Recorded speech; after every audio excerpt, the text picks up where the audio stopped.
Амансыздарбы урматтуу Супер ТВ каналыбыздын көрүүчүлөрү, сөзүмдү эртең эмне болорубузду эч кимибиз билбейбиз. Же болбосо эртең эмне болорун эч ким билбейт деп баштагым келип турат. Анткени буга чейин бүгүнкү каарманыбыз өзүнүн досторунун, өзүнүн туугандарынын, үй бүлөсүнүн жанында алты санаман жүргөн болсо, бүгүнкү учурда мүмкүнчүлүгү чектелген каарманыбыз.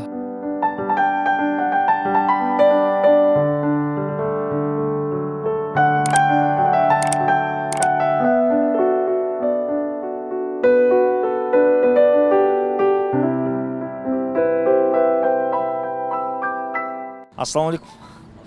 Мас кандай ден соолук жакшыбы? Жакшы Кудайга шүгүр, алхамдулилlah. Эми досуңар азыркы учурда алып келиптир. Мага ишенсеңер, мага тапшырып тургула бир канча убакытка. Баарлашалы, сүйлөшөлү. Чоң рахмат силерге. Жүрү анда мындай паркка аралаганча сүйлөшөлү.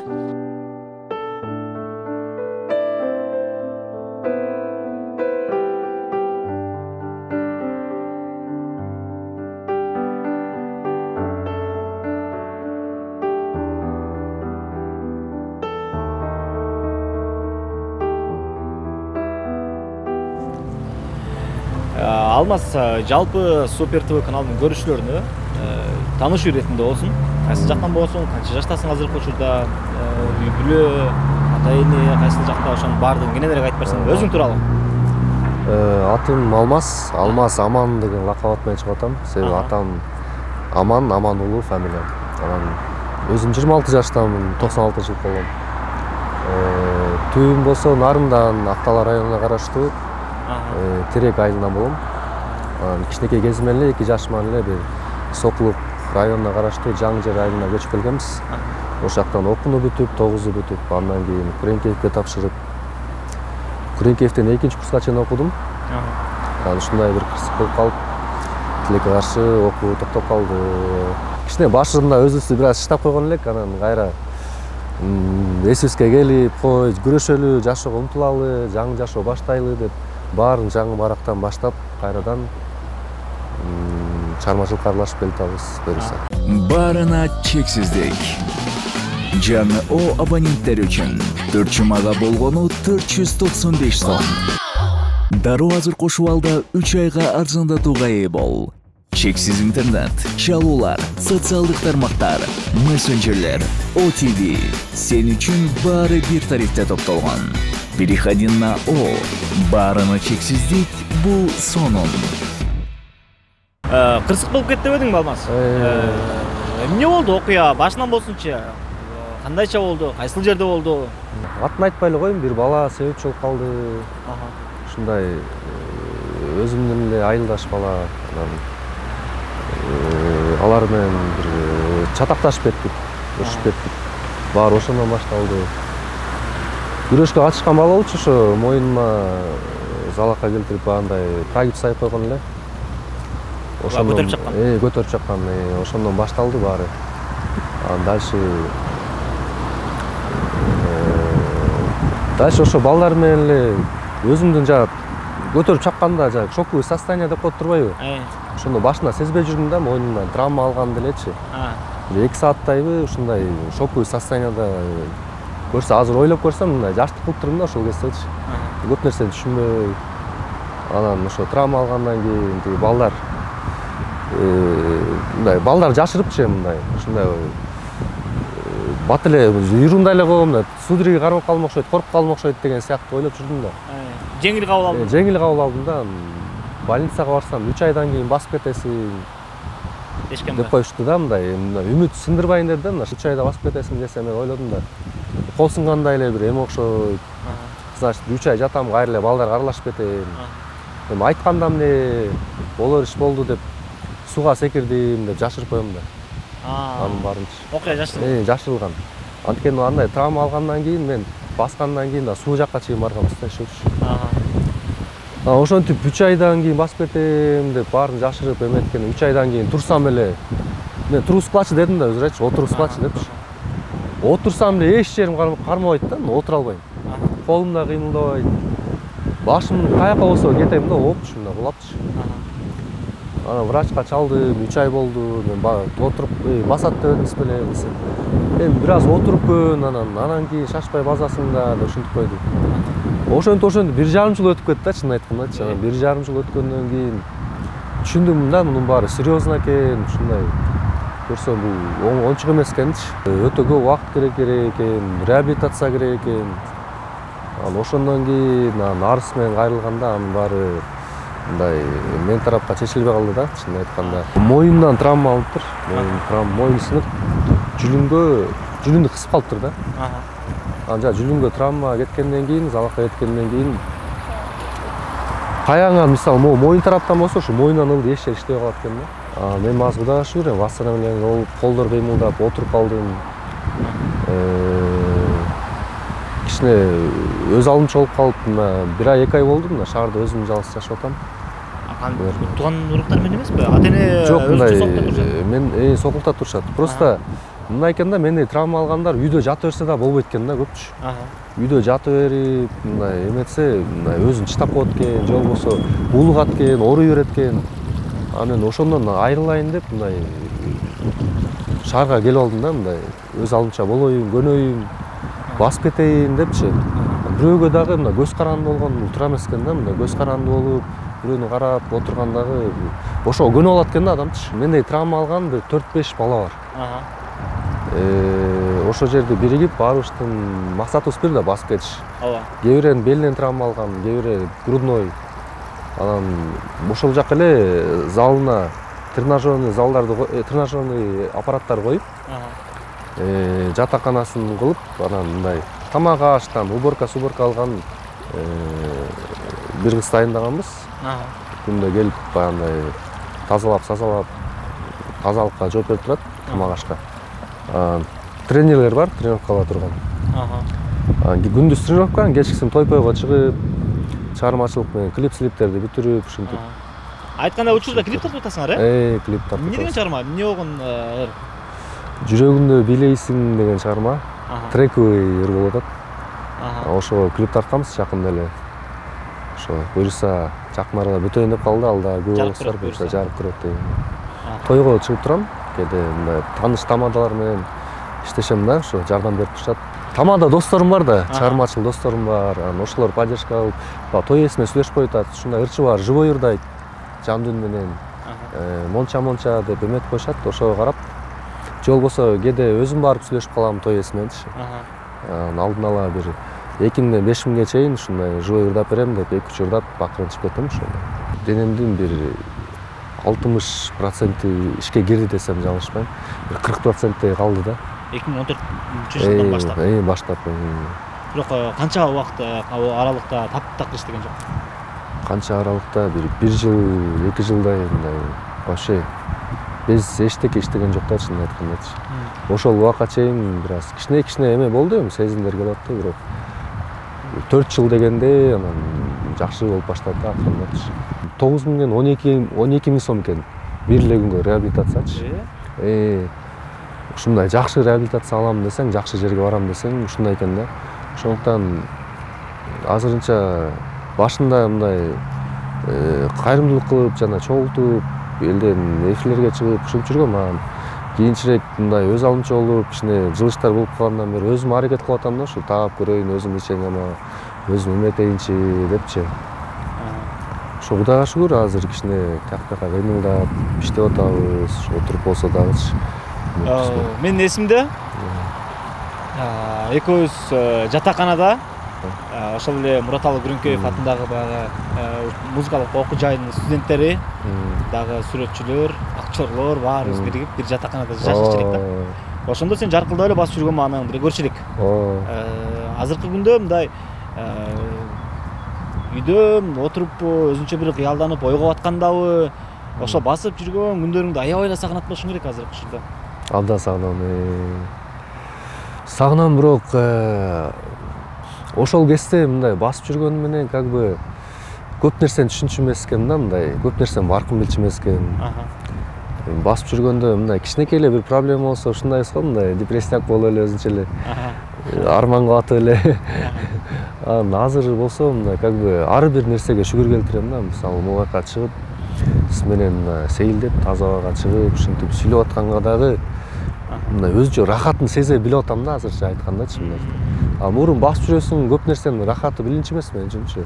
Үй бүлөгө деле аябай кыйын болгон болуш керек, анткени үйдүн улуусу болсоң, баягы ата-энеге бир таяк жөлөк болор учурда бир ушундай сыноого кабылып калдың. Мындай аларды карап туруп деле мындай өзүнчө аябайт болушуң керек, үй бүлөңөрдө карап туруп деле. Башында аябай кыйын болду, анткени жаңы травма алганда болгон нерсебизди сатып, эптептен жакшы болуп кетейин деп, врачкам болсо дары-дармек акча табам деп Россияга кетип калды, окуумду жакшы бүтпөй элечи. Ошол жактан акча салып, кичине тайэжем жардам берип, ошол жактан эметип лечение дары-дармегине акча табат деп берсе.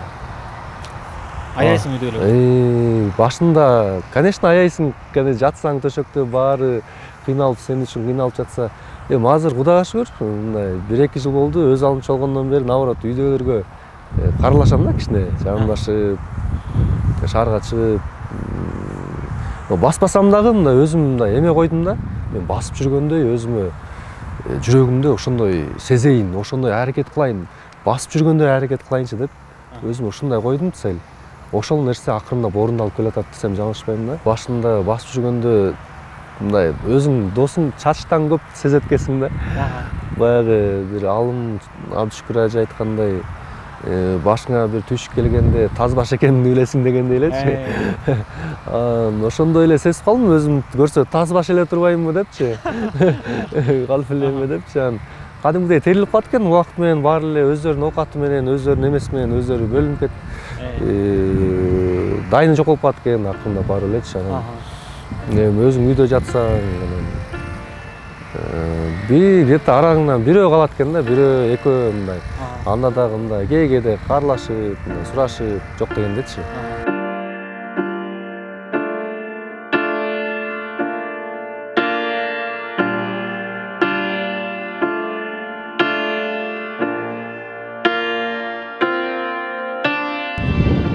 Отуралым да бираз. Мындай отурусун жаман көрбөйсүң да? Конечно. Келем чыгармачылык менен сүйлөшөлүчү. Кантсе дагы өзүңдүн бир убакта сонун кыялдарың бар болчу да.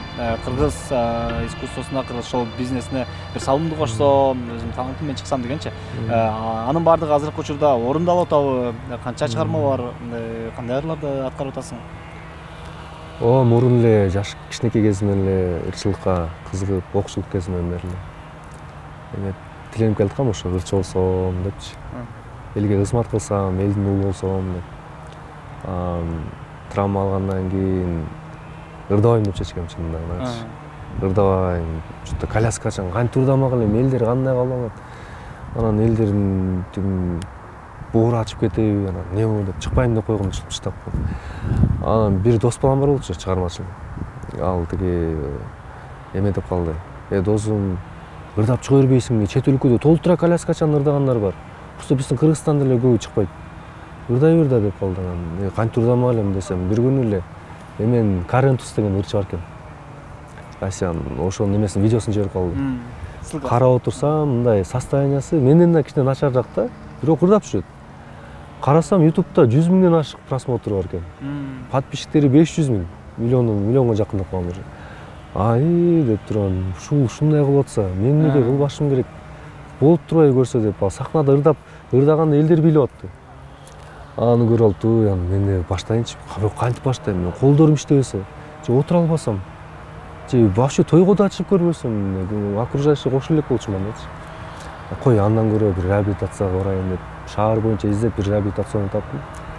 Ошого барып, күнүнө тренировка кылып, отурганда акырын үйрөнүп, кийин барып, тарактарды кармап алып, кармаганды үйрөнчүмүн да, мынтип микрофонду кармасам депчи. Өтүрө албайт болчумун, колумдан мондай келчү эмес да. Күнү ошентип үйрөнүп, бир күн кармап мынтип калдым да, ошочо оозго жеткирип мынтип кармап. Анан бир күн эле дос балдарым чыгып турчу тойгочу. Келбейсиңби тойго, катышпай келбейсиңби, конок болуп кетпейсиңби? Состояние начар болгондуктан барчу эмесмин депчи. Бир күн бир дос балам чыгып калды, реабилитацияда жүргөн кезде чыгып калды. Макул деп барса барайынчы деп. Кошумча канча чыгарып атасың десем. Сен 1-2 ырдачы, кандай кошумча болот экен мага деп коет. Макул деп барып эле анан ырда деп каштан чыгып туруп ырдасам, элдин баары бийлеп атат. Баары бийлешип эле ушуна жыргашып эле баары мен курчап калдым, мен көрүнбөй калдым колясканын арасында жана. Элдин баары бийлешип эле, бетимен өпкүлөп эле, кыстарышып эле өтүп баштады. Анан шок болуп калдым. Элдер боорачыбай эле наоборот бийлеп атышат го депчи. Анан сыртка чыксам, жанымда кошо келген бир байка бар болчу. Анан алмаз, сен тойду жарып салдың го. Жубой ырдап, элдин баары сен билетип салдың го. Анан чыгып барсам, эжелер дагы бир ырдап бербейсиң деп суранып калышты. Мага бир эме болду да, шок болдум да, кадимгидечи, кандайча депчи. Ошондо тигилерди дос балама түшүндүрүп айттым. Тойдун аягына чыгып отурган жокмун, анткени реабилитационный жабылып калыпты. Түшүндүрүп айтып, ырдап берип коюп кеттим жакшынакайчы. Анан эртеси көрсө ырдасам болот турбайбы деп аны угуп калып, башка эжелер заказ кылып баштады да. Мен бир кесиптешим той болчу, келип калып ырдап бербейсиң депчи. Ырдап берсем, ал жакта тамадалар көрүп калат. Алар менен таанышып калып, тойлор болсо сен чыгып турайын. Мурун басып жүргөндө кандай бийлешсе, мындай отурганда да ошондой билеп коюшту да. Анан ошондо түшүндүм да, значит мен тойго чыксам болот экен, ырдасам болот экен. Элдердин кабыл алышы жакшы экен. Главный өзүмдөн турбайбы депчи. Мисалы, өзүңдү кандай сезсең, элди мисалы өзүм баспай калдым, элдер мынтип чүмүрөйүп барып ырдап койсоң, анан чүмүрөйүп кабыл алат да элдерчи. Анан өзүң шаңдуу баспасаң дагы сону сүйлөп, күлүп чайнап, элди сөзгө тартып, тарс ырдап мындай эметип койсоң, элдер дагы ошого карап сага настраиваться этет экен да. Басып кеткениң, чуркап жүргөнүң киреби түшкө? Кирди беле? Басып жүргөнүм күндө кирет десем жаңылышпайм го дейм. Мындай ушуга чейин баспай калдым деп түшүмө бир да жолу кире элек да. Постоянно түшүмдө чуркап жүрөм, бирдекени тварь этип жүрөм, бирөөлөргө жолугуп жүрөм. Ушундай да, чуркап жүргөн күндөр келет. Бир жактан кадимгидей эле басып жүргөндө эле кире берет түшүмө. Мындай коляскачан кире турган болсо, коляскадан туруп атканым кирет. Талтаңдап, мындай акырындап, тайтайлап кетип атканым ушундай. Же болсо басып кетип туруп, ой, мен чындап эле басып кеттимби? Неужели деп шок болосуң деп кой. Бул түшүмбү же өңүмбү деп башка элдерден барып сурайсың да. Байке, мен түш көрүп атамбы? Мен басып жүрөм да. Анан мен бир чымчып койбойсузбу деп түшүңдө да сурайсың да ошентип анан. Анан кайра, бул чута түшүм окшойт деп кайра шекшип турам. Көзүңдү ачасың, ойгонуп кетесиң да. Экөөбүз бир канча жылдан бери тааныш экенбиз. Ортодон бир канча убакыт чындыгында бири-бирибизди көрбөй да калганбыз. Бирок азыркы учурда сени көрүп, сени менен баарлашып отурган чындыгында мага мындай кубандырды. Чоң рахмат. Оорубачы. Ден соолуктуу болчу. Алдыга койгон пландарың баардыгы буюрса ишке ашылсын. Ошол эле түшүндө көргөн түштөрдүн баардыгы бул реалдуу жашоодо болсун, чыныгы жашоодо болсун. Чуркап кет жолдошторуң менен, бир тааныштарың менен, ата энеңдин маңдайында бир дени күчтүү бир сон менен отурчу. Чоң рахмат бердим. Ырдайбызбы? Ырдайлы. Кеттик. Ырдайлы. Ырдайлы. Шашпай.